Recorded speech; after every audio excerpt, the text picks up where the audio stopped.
J'ai subi des violences sexuelles de la part de mon père, dont également l'un de mes petits frères a été victime. Et le spécimen qu'il est a conduit au suicide de ma mère et de mon plus jeune frère. Je défie quiconque d'avoir envie de vivre dans les conditions qui étaient miennes, tu vois. C'est-à-dire que moi, je suis coupable de rien. Et j'ai 100 fois plus de mal à vivre avec tout ça que lui. On parle d'un enfant sur 10 victime d'inceste en France, ça fait 3 enfants par classe.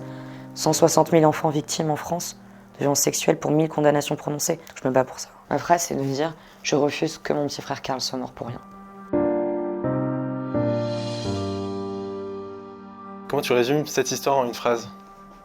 Je me bats au quotidien pour la protection de l'enfance en France. Mais du coup, est-ce que tu peux résumer ton histoire? Mon histoire, j'ai subi des violences sexuelles de la part de mon père, dont également l'un de mes petits frères a été victime.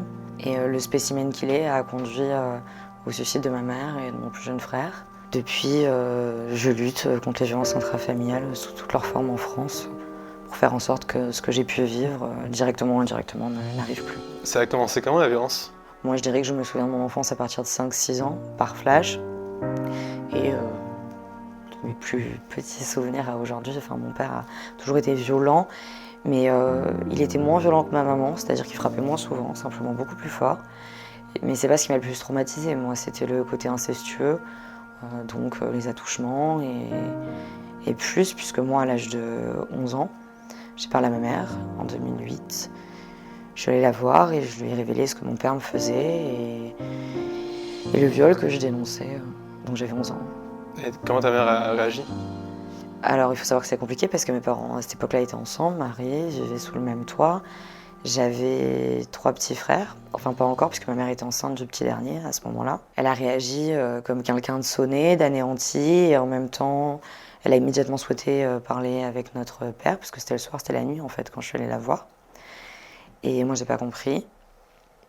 Après elle a exigé que je parle avec mon père, qu'on ait explication.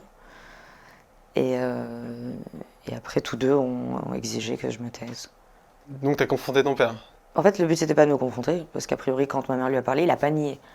Lui, il a jamais vraiment nié avoir eu des gestes déplacés. Il minimise juste le nombre de fois et la réalité des faits. C'est-à-dire que si tu prends le code pénal français, on distingue les délits des crimes. Et en matière d'inceste, on va distinguer les agressions sexuelles des viols. Un viol, c'est tout acte de pénétration. Donc lui, il a toujours nié la question du viol. Pour lui, il est question que d'avoir dérapé, d'avoir frôlé 2 secondes une fois. Mais il n'a pas nié avoir quand même dérapé. Ouais, mais 2 secondes une fois, c'était quoi la vérité? La vérité, c'était de très nombreuses fois jusqu'au viol, puisque moi j'ai dénoncé à ma mère cette question de pénétration. Mais lui, il a toujours nié parce qu'il connaissait le code pénal et il était toujours dans cette idée de calcul et de se protéger lui-même. Mais ce soir-là, il n'était donc pas question de débattre des faits. Et en fait, lui comme elle avait juste pour idée de me contraindre au silence en m'expliquant que, parce que c'était la particularité de notre famille, mon frère cadet, qui avait un an de moins que moi à l'époque, donc qui avait 10 ans, Peter, se suiciderait parce qu'il serait trop fragile. Il ne supporterait pas de voir son père incarcéré, etc. Mon frère Tim, donc, qui était de 3 ans et demi, mon cadet, eh bien, lui, il serait placé en hôpital ou en centre, puisqu'il était gravement malade, donc polyhandicapé, épileptique, pharmacorésistant, donc il nécessitait une prise en charge H24. Et selon ce placement, il n'aurait pas tenu, puisqu'il aurait une prise en charge moindre. Et ma mère, à ce moment-là, enceinte, aurait fait une fausse couche. Voilà le discours qu'on m'a tenu. Donc en gros, Stéphie, il faut que tu te taises, sinon la famille va éclater et puis tout le monde va mourir. Ah ouais, donc ouais, t'avais la responsabilité de toute la famille. Mais ta mère, elle n'a pas essayé de te défendre? Non. En fait, j'ai pas réussi à mettre des mots, tu sais, t'as 11 ans, t'as pas le vocabulaire. Bon, en plus, j'étais déscolarisée, j'ai été une partie en primaire, puis par la suite, après, ils ont réitéré. Et donc, j'étais assez préservée de plein de choses, donc j'étais incapable de mettre des mots là-dessus. C'est compliqué de les dire aussi, quand même je les aurais eus. Et tout ce que j'ai réussi à lui dire, c'est maman, c'est papa. C'est papa. Elle a compris immédiatement, elle s'est effondrée, mais ça n'a pas duré en fait. Très vite, elle a remis le masque que je connaissais, parce que ma mère était assez dure d'apparence, pas du tout démonstrative ni affectueuse, et ça a été une ligne droite où il fallait suivre. Et après, il a continué ton père? Alors pas vraiment. C'était sa promesse en fait. Elle m'a dit en revanche, voilà, je te promets que tu ne seras plus jamais seule avec lui. Parce qu'elle n'a pas vraiment tenu, parce que moi je faisais du violoncelle à haut niveau, et Étant enceinte, elle pouvait soi-disant pas m'amener à mon concours du violoncelle, donc il a fallu que ce soit mon père qui m'amène très loin, parce que c'était à Clermont, donc ça faisait une longue route. Ok. Donc il avait des gestes ambigus, déplacés, des paroles pas adaptées du tout. Exemple, une fois il fallait qu'il m'amène je ne sais où, je sais pas, je devais avoir un t-shirt, et il a pointé au maison en me disant « Oh, t'as les tétés qui poussent », enfin plein de petites choses comme ça, d'allusions. Donc il a plus remis la main dans ma culotte à proprement dit, mais toute son attitude était super incestueuse, Ok. tout au long, jusqu'à l'âge de 13 ans. Il se passait quoi à 13 ans? Ce qui se passe à 13 ans, donc moi, en 2010, mon petit frère Karl est né, puisqu'il est né, ma mère n'a pas fait de fausse couche, en avril 2009. En 2010, je suis en 3e, j'ai 2 ans d'avance à l'école. Je suis déscolarisée, puisque suite à l'annonce que j'ai faite à ma mère, mes parents m'ont très vite à nouveau déscolarisée. L'argument officiel, c'était de dire comme ça, j'avais le temps de pratiquer le violoncelle et le piano. Mais c'était faux, la réalité, c'était plutôt qu'ils avaient peur que je parle et que je me confie, parce qu'on le sait, dans le milieu scolaire, c'est plus propice aux confidences pour l'enfant. Et moi, je faisais de la danse, j'avais de grosses douleurs au dos, donc fin d'année scolaire, on est en avril, mai, juin 2010. Et il faut m'hospitaliser parce qu'en fait, j'arrivais plus à marcher. Donc on ne savait pas ce que j'avais. Donc ça a été presque 2 mois d'hospitalisation. Et entre-temps, ce qui s'est passé, c'est que depuis plusieurs mois, donc avant cette hospitalisation, eh bien, ça se passait très mal à la maison parce que la petite fille de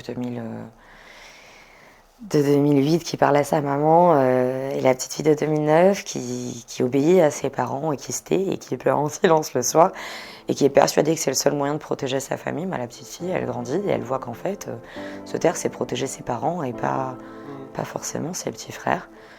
Sachant qu'entre-temps, Karl naît, je me retrouve à m'occuper énormément de mon petit frère, comme si j'étais sa mère, je fais ses nuits, ses biberons. Donc la donne avait un peu changé, je commençais à me rebeller, c'est-à-dire que j'ai une éducation super stricte, avec des parents assez snobs, enfin voilà, vraiment, on mettait pas les coudes sur la table, sinon ça finissait très mal. Et je commençais à répondre ou à partir en larmes du repas, tu vois, à table, alors qu'il y avait des gens importants à la maison. Et ça plaisait pas du tout. Et en fait, mon père a fini par savoir, parce qu'à l'époque, j'avais accès à MSN quand même, que j'envisageais de m'échapper comme dans un film la nuit pour aller au commissariat et dénoncer, en fait, me sortir de là. Parce que moi, j'avais des idées noires toute la journée, j'avais envie de mourir en permanence. Et il y a eu un moment où j'ai eu ce déclic de me dire, en fait, c'est toi ou c'est eux. Donc il l'a su, il a anticipé, il a fait une genre de dénonciation auprès d'une de ses relations psychiatres. Comme ça, il avait la bonne foi de se dénoncer, et elle aime bien dire ça. Et puis surtout de dénoncer des faits qui étaient moindres à ceux que j'allais lui reprocher. Donc lui, il s'est dénoncé pour cette fameuse histoire qui a duré 2 secondes une fois. D'accord. Donc quand je suis hospitalisée avant de partir au Mexique, je suis auditionnée par la police qui débarque en civil à l'hôpital, au service de pédiatrie. Et là, j'ai la pression de ma mère au téléphone, qui m'appelle juste avant en me disant ton père est en garde à vue. Enfin voilà, j'ai intérêt à faire ce qu'elle me dit. Et je sais pertinemment quelle est la version de mon père. Les questions des officiers de police judiciaire, à ce moment-là, sont basées uniquement sur les déclarations de mon père. Donc c'est très facile de ne pas dépasser ça. C'est ce que je fais. Donc je dis oui à ce qu'il a dit et non, il n'y a rien d'autre. Et je parle pas de ma mère non plus. Et je pars au Mexique en manière décalée. Mon séjour au Mexique se passe plus ou moins bien. Il se passe bien parce que je suis loin. Pour la première fois de ma vie, j'ai plus l'influence de mes parents au quotidien. Donc là, c'est comme un atterrissage, mais comme tu prendrais un œuf et tu le casserais au sol, ça m'a fait exactement cet effet. Et là, je découvre qu'en fait, je me connais pas, que je me suis jamais posé la question de qui j'étais. Je sais ni ce que j'aime, ni ce que je veux, ni qui je suis. Je sais rien, en fait. Je n'ai en tête que ce qu'on m'a toujours dit, renvoyé, etc. Donc c'est très violent, mais à la fois très agréable parce que je découvre une notion de libre arbitre que j'avais pas du tout. Et donc je pense que je me renforce un peu, ce qui fait que je refuse de parler avec ma mère parce que je prends conscience en fait de tout ce qu'elle a fait en protégeant mon père de la sorte. Mais elle me contraint plus ou moins. Les derniers jours, la famille chez qui je suis m'enferme en me disant si je veux pas prendre ma mère, eh bien je sors pas. Voilà, c'est comme ça. Et je finis par rentrer avec le billet retour qui était pris. Là, je sais pas ce qui m'attend. J'ai un échange de mails bizarre avec un pseudo-avocat qui se prétend être commis d'office. Moi, je sais pas ce que c'est, j'ai 13 ans. J'atterris à Marseille, donc après de longs vols. Et là, je suis accompagnée par le personnel Air France dans le hall de l'aéroport. Et là, il y a une barrière avec la police, des gens que je connais pas. C'est assez choquant quand tu es jeune comme ça. Et je comprends pas, puisque moi, ma mère m'avait menacée du coup par cette famille chez qui j'étais, que ce serait elle qui m'attendrait. Et moi, j'avais très peur que ce soit elle. En même temps, parce que j'avais envie d'être accueillie par des policiers, je suis pas sûre non plus. Donc c'est le soir, et là, on m'explique tant bien que mal qu'il faut que je suive ces gens. Donc je les suis. Arrivée dans la voiture avec 2 dames, elles m'expliquent qu'elles sont de la protection de l'enfance. Je sais pas ce que c'est, moi. Et qu'il va falloir que je les suive, qu'elles vont m'amener dans un endroit très bien, où je serai bien, en sécurité, et que ça va aller. Donc j'arrive dans cet endroit très bien. pas très bien du tout, puisqu'on arrive à Vitrolles, encore en banlieue de Marseille, une ville un peu cramée, dans un foyer d'urgence. Donc ça, c'est le bas de l'échelle de tout ce qui est foyer, puisque c'est des foyers où il y a même des entrées la nuit. On a à la fois des mineurs victimes et des mineurs délinquants. On a beaucoup de violence, un manque de personnel. Mais t'étais quand même en sécurité, entre guillemets, tu devais pas retourner chez ta famille. J'ai vécu d'autres violences, c'est ce que j'ai découvert pour les 2 années qu'on suivi. Mais t'as pas été soulagée quand on t'a dit au moins tu retourneras pas voir ta À famille? ce moment-là, je me dis que je suis mieux n'importe où, même dans une poubelle, qu'en présence de ma mère qui prend la défense de mon père. Mais j'aime aussi mes frères, ils me manquent, je les ai pas vus depuis plus de 2 mois. Et je sais pas ce qui m'attend et j'ai peur. C'est le néant. On m'explique que le lendemain, on me présentera la structure, le fonctionnement, que je verrai les éducateurs. Donc je découvre tout ça le lendemain. J'ai quasiment rien à me mettre. Je découvre une chambre, ça fait un peu cellule, il y a des barreaux aux fenêtres, c'est très précaire. Et là, on m'explique que je vais rencontrer un juge des enfants, que je sais pas ce que c'est. On m'explique aussi mon avocat, donc un administrateur ad hoc. Là, on m'expliquera plus tard qu'en fait, l'administrateur ad hoc, il est là pour représenter mes parents, puisque les deux étant mis en examen, puisque ma mère est concernée également. Elle savait, elle n'a rien fait pour me protéger. Donc j'ai ces 2 personnes-là qui sont plus ou moins responsables de moi. Je passe devant le juge des enfants qui m'explique que ce placement a pour visée de me protéger uniquement, que c'est pas une punition, que mes appels seront sur haut-parleur, qu'il va être question de me scolariser puisque je suis censée entrer en seconde et que par contre la musique ça va être compliqué.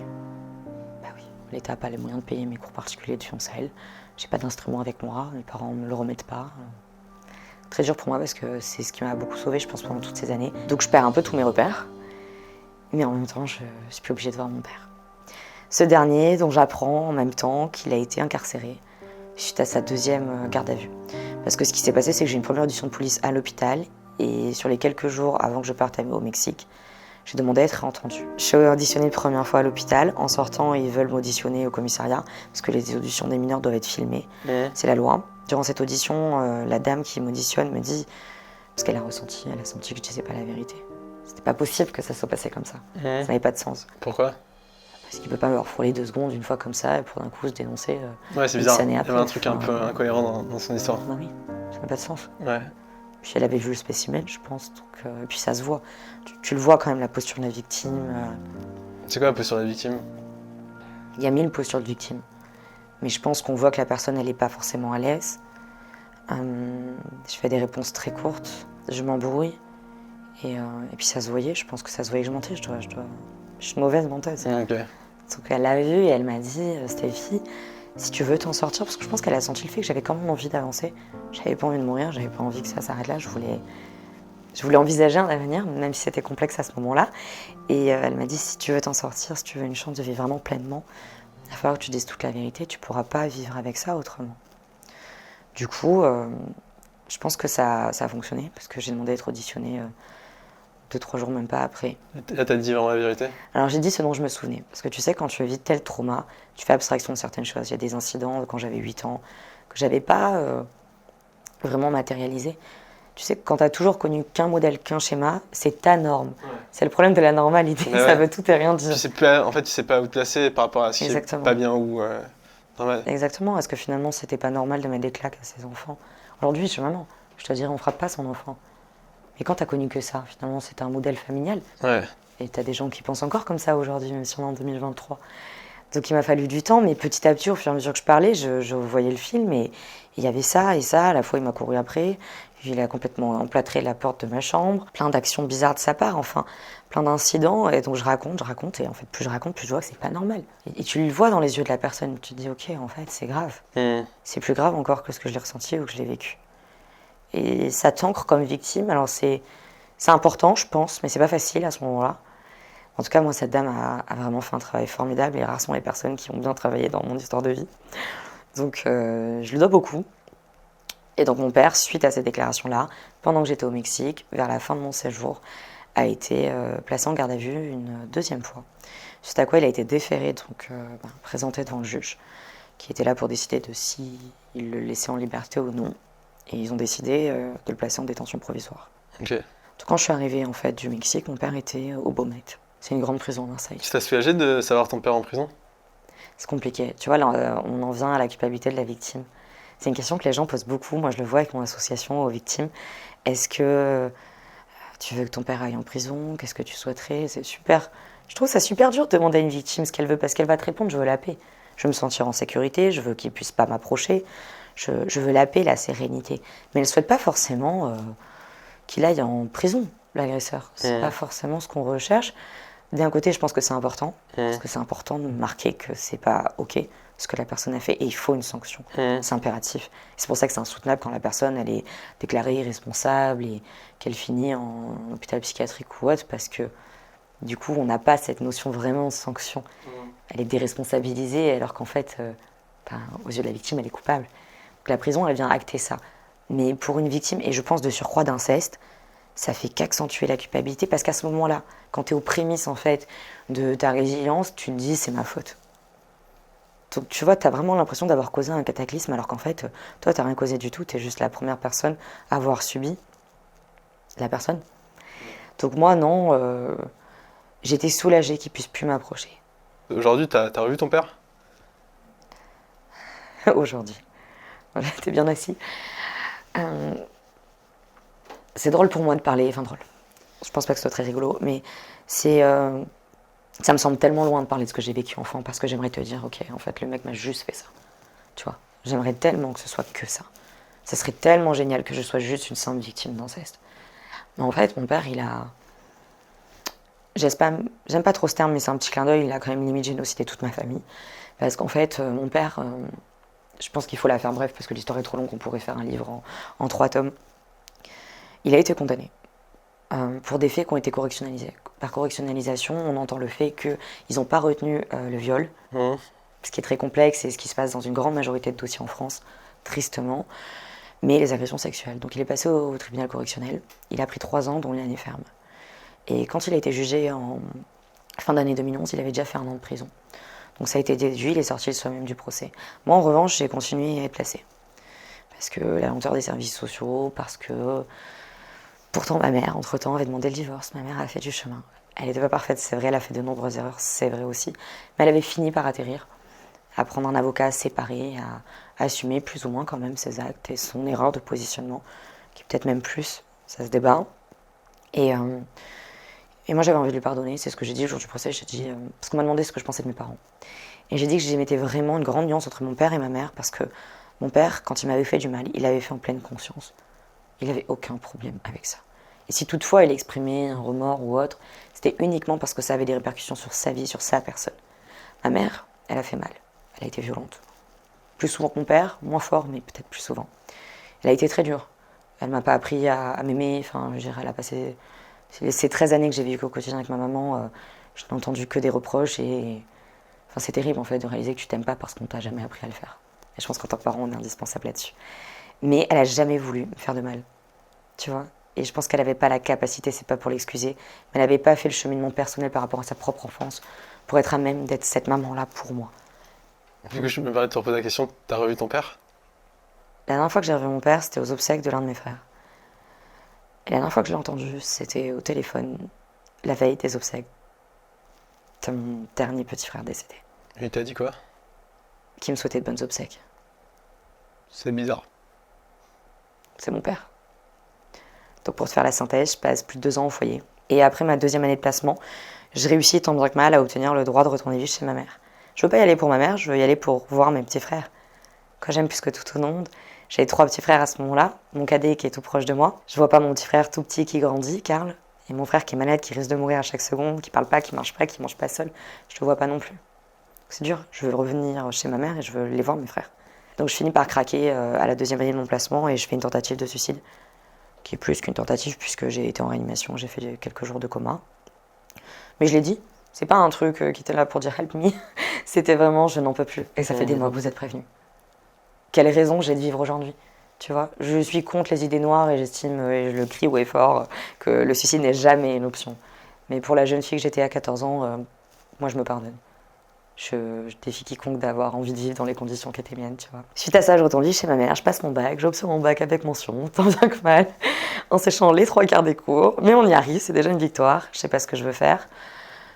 J'ai pas de parents, c'est dur aussi pour moi, tu vois, ça a été un vrai échec, c'est que j'ai pas bénéficié d'une structure, j'aurais pu si j'étais restée bien avec mes parents tout au long, au prix du silence. Tu dirais qu'aujourd'hui t'as pas de parents? Étant donné que ma mère est décédée il y a 4 ans, et que mon seul parent vivant est mon père, c'est pire que ça, je n'ai pas de parents, je n'ai quasiment pas de famille. Ma seule famille, c'est mon frère cadet vivant aujourd'hui qui habite aux États-Unis. Ma seule famille. Je n'ai que ça. Tu sais pourquoi ta mère s'est suicidée? Il y a des explications, là, et c'est quelque chose? C'est cette histoire que je te raconte. C'est un cumul. Je pense que c'est l'histoire d'une femme qui a une enfance difficile. Peut-être pas autant que la mienne, mais chaotique quand même. Qui a jamais fait le travail qu'elle aurait dû faire sur elle-même. Ma mère, je pense, a trop souffert. C'est dur quand même. Il faut vivre avec le fait de ne pas avoir protégé sa fille. Il faut vivre avec le fait que ton plus jeune enfant, quelques années plus tard, te dit que son père, le même père, lui fait vivre la même chose. Et t'es là en tant que mère, tu t'es fait condamner pour non-dénonciation, omission de porter secours à ta fille. On t'a reproché d'être la pire des mères en fait. Ce qui est vrai, elle a fait une grave erreur. Mais en fait, on l'a pas aidée. Moi, ma mère, quand mon père est condamné et qu'elle est condamnée également, eh bien, elle s'est retrouvée avec un futur ex-mari, parce qu'elle était en instance de divorce, qui, devant le juge aux affaires familiales, a obtenu un week-end sur 2 la moitié des vacances sur mon plus jeune frère, Karl, qui à l'époque avait 2 ans.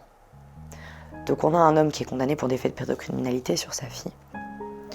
Et on lui donne son fils un week-end sur 2 la moitié des vacances sans surveillance. On a une maman qu'on estime être défaillante, puisqu'on lui retire sa fille quelque temps, en plus de ça on la condamne. On met pas en place de mesures d'assistance éducative. Et on lui dit, débrouillez-vous avec ce qui vous sert de père pour vos enfants. Et on a un petit garçon, Karl, qui pendant 10 ans, puisque Karl s'est suicidé le 29 juin 2021, donc il y a 2 ans quasiment, à l'âge de 12 ans, qui petit à petit va mal. Au fur et à mesure des allers-retours chez son père, Karl va mal. Karl fait des crises d'angoisse, Karl commence à raconter des choses bizarres. Au point que peu de temps avant la mort de notre maman, donc en 2019, Karl parle de se suicider. Karl finit sous thérapeutique importante. Et ma mère est dépassée. Et ma mère va tellement mal, Karl va tellement mal, que je finis par proposer de le prendre en vacances avec ma fille et moi. Puisque j'ai eu une petite fille quelques années avant. Et ma mère accepte. Mon père aussi, j'ai pas de contact avec lui, mais pour Karl, je fais l'effort. Karl, il me dit depuis quelque temps, à ce moment-là, je veux plus être seule avec lui, je veux plus le voir en fait. Ça faisait longtemps qu'il le disait, mais ma mère était dans cette idée. Dépassée peut-être. Comment ? Ta mère était dépassée. Alors elle était dépassée, mais elle était aussi pas aidée parce qu'elle avait voulu déposer plainte pour des faits que Karl lui avait rapportés, notamment cet incident durant lequel notre père aurait forcé Karl à se baigner nu avec des adultes nus, qui étaient des amis à lui. Alors ça ne s'est pas fait parce que Karl a refusé assez viruleusement cette petite activité. Et la police nationale a refusé de prendre la plainte de ma mère. Et j'ai trace de ça, donc je sais qu'elle n'a pas menti. Donc elle était dépassée, mais elle n'était pas aidée non plus. La question que je me pose sur ton père, comment il peut faire de tels gestes? Est-ce que tu arrives à comprendre qu'est-ce qui pousse un père à détruire sa famille? Est-ce qu'il y avait de l'amour pour vous? Je pense que c'est super intéressant que tu poses cette question parce que moi je le vois au quotidien, parce que j'en ai fait le combat d'une vie. Et souvent je vois les parents d'un enfant victime, quand c'est pas un membre de la famille et que ça va plus être une tierce personne, ou même parfois le conjoint ou la conjointe, donc le parent protecteur. Les gens ont besoin de comprendre comment c'est possible. Tu vois, on dit que l'inceste, plus encore que les violences sexuelles sur l'enfant, sont un crime contre l'humanité. Est-ce que tu préfères pas finalement, c'est horrible ce que je vais te dire, mais moi je préfère qu'on tue, qu'on viole mon enfant. C'est inaudible pour l'être humain. D'ailleurs la première réaction quand ça se passe de manière assez proche, on se dit c'est pas possible, je peux pas y croire. Et on a tendance à penser, parce que c'est plus simple pour nous, cette personne-là est malade. C'est plus simple d'associer le mot maladie à pédocriminalité.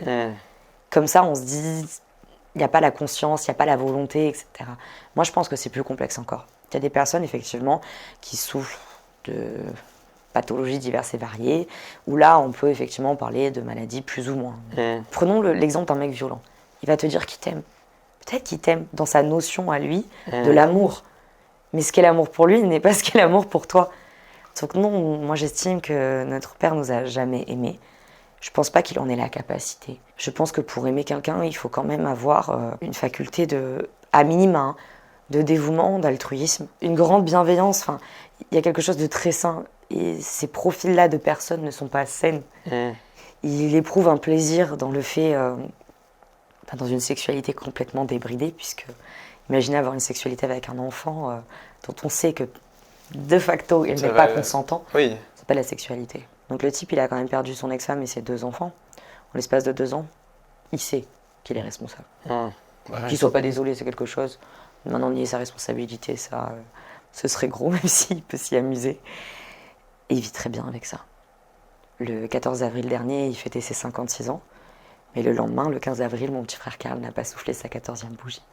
Il vit avec ça au quotidien, il n'y a aucun problème. C'est-à-dire que moi, je suis coupable de rien. Et j'ai 100 fois plus de mal à vivre avec tout ça que lui. T'essaies plus de comprendre, non? J'essaie de comprendre comment le système n'arrive pas aujourd'hui à répondre à la demande très très importante des victimes, puisqu'on parle d'un enfant sur 10 victimes d'inceste en France, ça fait 3 enfants par classe, 160 000 enfants victimes en France de violences sexuelles pour 1000 condamnations prononcées. C'est-à-dire que tu as 160 plaintes, et sur ces 160 plaintes, par exemple, on a une condamnation. Et les 159 autres plaintes sont des enfants qui sont supposés finalement être condamnés à devoir revoir leur agresseur sans surveillance, dans une grande majorité des cas. Et ça, c'est grave. Quand tu vois que dans un dossier, j'aime pas ce mot, mais je suis un dossier aux yeux de la justice française, comme le mien, avec une condamnation, une base légale, pénale, on donne quand même des droits aux parents dont on sait qu'il est maltraitant et plus encore, tu te dis, mais comment on fait dans les dossiers? On n'arrive pas à condamner le père. Comment on fait? Eh ben, ce qu'on fait, c'est ce que je fais au quotidien, c'est-à-dire que ces enfants-là continuent à devoir aller les week-ends et les vacances. Et c'est triste parce qu'on sait qu'à minima, une victime sur 2 a des idées noires et tente de suicider. C'est dingue, t'as quand même espoir que la justice change, que tu vas réussir à protéger les gens? Alors j'ai récemment été reçue par Madame Cobel, qui est la secrétaire d'État chargée à l'enfance, qui a pris la suite d'Adrien Taquet. La bonne volonté y était, mais je suis restée très floue à la sortie de cet entretien, donc j'espère un jour revenir ici avec de bonnes nouvelles. Je trouve très compliqué de se faire entendre. J'estime avoir réussi quelque chose au travers des réseaux sociaux, mais pas à n'importe quel prix, au prix de m'afficher, au prix de mettre des mots sur mes mots, d'exposer mon intimité. T'avais pas envie de ça? Je pense que personne n'a envie de se réveiller un jour en se disant toute ma vie on peut me croiser dans la rue et on saura que j'ai été violée par mon père. Maintenant, aujourd'hui, je suis pleinement persuadée du fait que j'ai très bien fait. Quand j'ai enterré mon petit frère Karl, parce que ce que je t'ai pas dit, c'est quand notre maman se suicide, j'ai demandé sa garde. Donc en fait, ce petit garçon dont j'ai fait les biberons les nuits quand il est né, puis après je l'ai élevé au quotidien pendant 2 ans. Pendant 2 ans, j'ai fréquenté les tribunaux très régulièrement contre notre père, pour le protéger de ce dernier. Parce que Karl a dit au décès de notre maman, je t'en supplie, protège-moi de lui. Il a dit au magistrat, quand je pense à mon père, je pense à la mort. Et c'était très dur parce que moi j'ai fait face à une justice qui avait... Je pense que les magistrats l'ont cru pendant ces 2 années. Mais ils n'ont pas été au niveau de ce que Karl demandait. C'est-à-dire qu'ils étaient entre deux. Et c'est un peu le problème de la justice française aujourd'hui, c'est que déjà, elle n'a pas les moyens de répondre à la demande. C'est-à-dire que même quand elle met en place des mesures d'assistance éducative, on n'a pas les éducateurs, les mesures sont très très longues à se mettre en place. On n'a pas les jugements, c'est-à-dire la base légale. On a un enfant qui est Karl, qui a dénoncé avoir subi des graves agressions sexuelles de la part de notre père. Karl avait déposé plainte. Il avait déjà été entendu une première fois, ils avaient classé. Il a redéposé plainte en septembre 2020. À l'heure où je te parle, cette plainte, elle est, à ma connaissance, ni instruite ni classée. C'est-à-dire que notre père n'a jamais été entendu pour ces faits. On est quand même à plus de 3 ans. Moi, mon combat aujourd'hui, c'est pas de dire tous des pourris. Je déteste ça, le bashing, comme on voit dans certaines presses. C'est faux. C'est bien plus complexe. Alors, je veux bien qu'il y ait une petite république des copains, parfois, oui, bien sûr, un peu partout, même en politique, mais c'est pas le problème, là. Le problème, c'est des magistrats à qui on donne pas les moyens de bien travailler. Une législation qui n'est pas au niveau des situations, c'est-à-dire qu'il y a la théorie et il y a la pratique. Des politiques complexes qui n'ont même pas les moyens. Moi, j'ai discuté avec Madame Cobel et on devrait avoir un plus gros ministère encore de la protection de l'enfance. Et c'est terrible, parce que ces gens-là ont du pouvoir et pourraient avoir de l'impact. Mais on n'est pas assez liés. Moi, mon combat, si tu veux, c'est vraiment de porter haut et fort des messages, de rendre accessible ce dont on parle à tous. Je veux que toutes les victimes qui m'entendent puissent se sentir, je mets les guillemets, mais comme chez elles. Tu vois, je veux qu'elles sortent de cette idée de « ça va pas aller, on va pas me croire ». C'est ce qui a tué mon frère. Il a perdu espoir, et je le comprends. Parce qu'un petit garçon de 12 ans à qui on explique qu'on ne peut pas faire plus pour lui, qui doit continuer à entendre parler de son père quasiment toutes les semaines, qui représente sa menace, le cauchemar qu'il faisait quasiment toutes les nuits. Comment tu veux qu'il imagine un jour se balader dans Paris, étudiant en médecine, parce qu'il rêvait d'être chirurgien neurologue? Comment tu veux qu'il puisse envisager cet avenir quand il n'a connu que l'horreur et que même les adultes autour de lui lui font ressentir qu'eux-mêmes ont peur de ce monsieur et n'ont pas le pouvoir de l'en protéger à 100%. Je me bats pour ça. Comment tu te sens aujourd'hui? Et je vais pas te répondre à ça va parce que ça serait mentir. Mais te dire que ça va pas, ce serait mentir aussi. Je suis partagée. Mais vu que je suis de ces gens qui pensent que le verre est à moitié plein et non à moitié vide, je te dirais que je vais au mieux de ce que je peux. Je suis persuadée d'avoir emprunté le bon chemin. J'espère juste que un jour, la vie, les gens me donneront raison de ce que je fais au quotidien. Tu cherches encore une forme de justice? J'ai besoin qu'on m'écoute. Non pas parce que j'estime avoir le monopole, mais parce que je pense que ma parole est d'or. Je pense que je parle en connaissance de cause. Et j'ai payé tellement cher le prix de ces mots que je crois que on ne devrait pas avoir le droit en fait de fermer les yeux sur ce que je raconte. Et j'espère un jour que mes mots trouveront écho, oui, auprès des personnes qui ont pouvoir et matière à agir. Tu penses qu'il y a une raison à toute ta souffrance? Moi, je pense qu'on grandit dans l'épreuve. Maintenant, je pense que j'aurais pu être quelqu'un de très bien sans tout ça. C'est peut-être pas nécessaire. Mais je vais te dire ce que je dis à ma fille, ce qui est fait n'est plus à faire. Donc maintenant que c'est là, soit j'en fais quelque chose, soit je me noie dans tout ça. Et que d'une certaine manière, ce que j'ai pu faire à mon niveau ou avec mon association, j'ose espérer. Enfin, c'est ce qu'on me dit, donc je vais te dire ce qu'on me dit. Sauver la vie de la personne parce que ça fait 2 ans qu'elle essaie de se suicider en cachette de ses parents. Je me dis que oui, voilà. Au moins, j'ai pas souffert pour rien. De toute façon, c'est ma phrase. Ma phrase, c'est de me dire je refuse que mon petit frère Karl soit mort pour rien. Et comment aujourd'hui tu vis avec la mort de ton petit frère? Alors, le deuil d'un enfant. Ce deuil-là, notamment. Je pense que le deuil d'un enfant est un deuil qu'on ne fait pas. C'est impossible. On ne fait pas le deuil d'un enfant. C'est indécent même de l'imaginer, je crois. Donc déjà, je vis avec cette idée qu'une partie de moi sera toujours endeuillée. Mais j'essaie de lui donner un autre format, si je puis dire. Voilà. Et j'essaie de faire en sorte que sa mémoire, même mon chagrin, soit quasiment toujours beau. Même dans la colère, je conserve cette forme de dignité qui le définissait aussi. Donc je vis avec. Parfois, ça me semble fou. J'ai pas de haine, mais j'ai beaucoup de colère, évidemment. Et j'ai beaucoup de colère quand je vois que ma parole ne suffit pas depuis quasiment 2 ans. Mais je vis avec cette idée et cette petite voix qui était la sienne qui me disait que j'étais la meilleure des sœurs. Et qu'il fallait que je croie en moi. Et que j'accepte pas moins que ce que je mérite. Ou que ce que je ferais moi-même pour autrui. Et ça me donne beaucoup de force. Je crois que je me suis jamais autant respectée. Et j'ai jamais mis autant de limites dans ma vie que, si triste soit-il à dire, depuis qu'il est décédé. Donc je sais que je suis incapable de dire que le meilleur est à venir. C'est un truc vachement violent pour moi, tu vois. Mais voilà, c'est comme ça. Il y a d'autres choses à faire. J'ai une petite fille merveilleuse qui me rend fière. À qui je dis tous les jours que la vie est belle. Et pour dire ça à un enfant, il faut le croire soi-même. Et je crois que la vie est belle. Voilà. Elle est très belle, mais un peu moins parce qu'il est plus là, c'est sûr. Aujourd'hui, quand tu penses à ton père, tu penses à quoi? Il me fait peur. Encore? Ouais, il me fait peur. Alors, la différence, c'est que mon père, avant, me faisait peur. Au point de ne pas faire, de ne pas dire, d'avoir honte.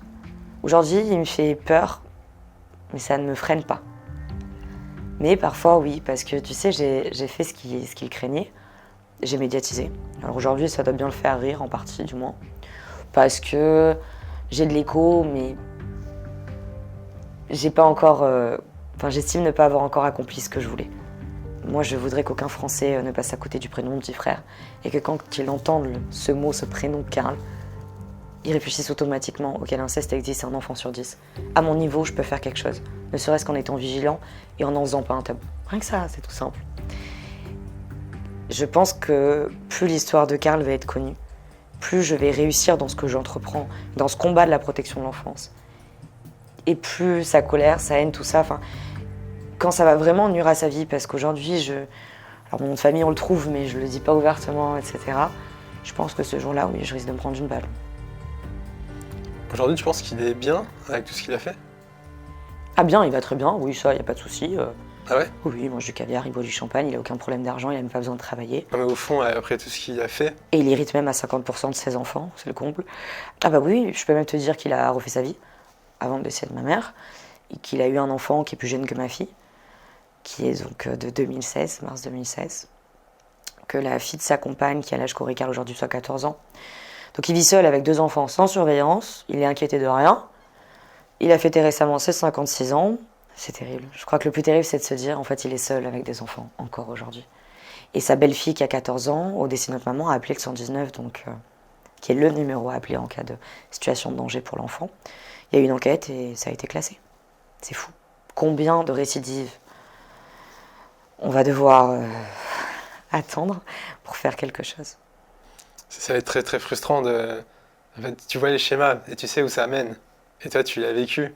Et se dire, putain, les pauvres, ils vont vivre la même chose, ça va être rageant pour toi. Alors oui, et tu vois, moi j'ai appris à accepter, alors j'ai une mince expérience. Parce que je sais que souvent quand les gens ils m'entendent, et quand je dis les gens, je parle plutôt des magistrats, des politiques, parce qu'ils ont un petit peu ce truc. Je suis tenu par telle contrainte, vous ne comprenez pas tout bien. Si, je sais très bien, je vous crache pas dessus. Simplement, j'estime que vous pouvez faire mieux. Et j'ai des solutions à vous apporter. Ok, prenez-les.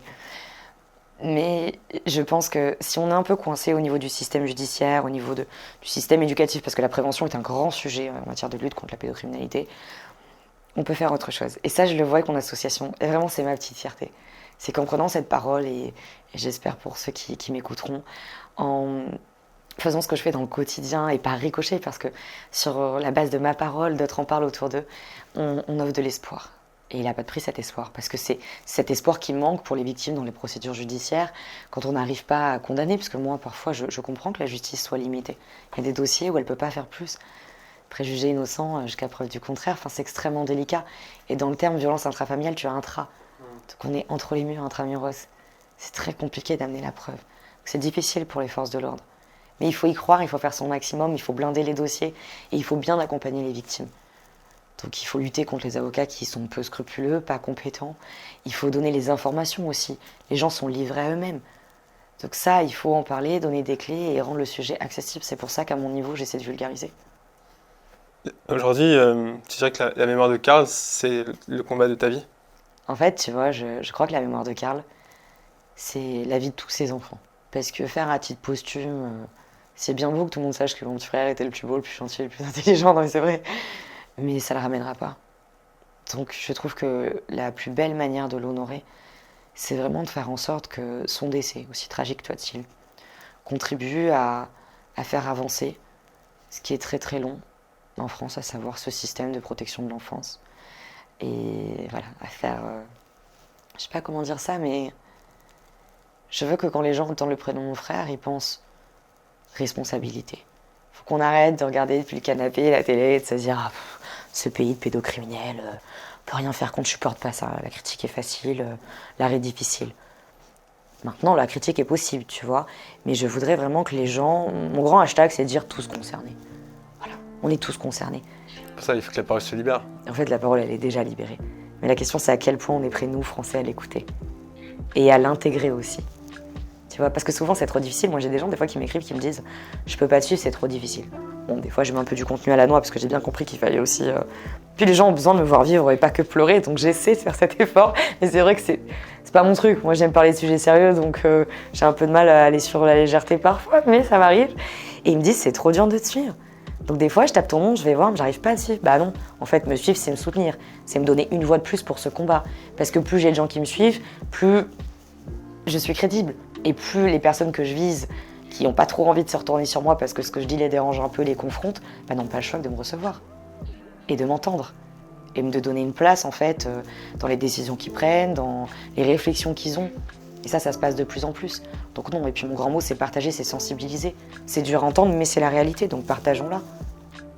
Bah, tous concernés, je crois que je finirai là-dessus. Ah oui, même le crayon. Merci beaucoup. Merci à toi.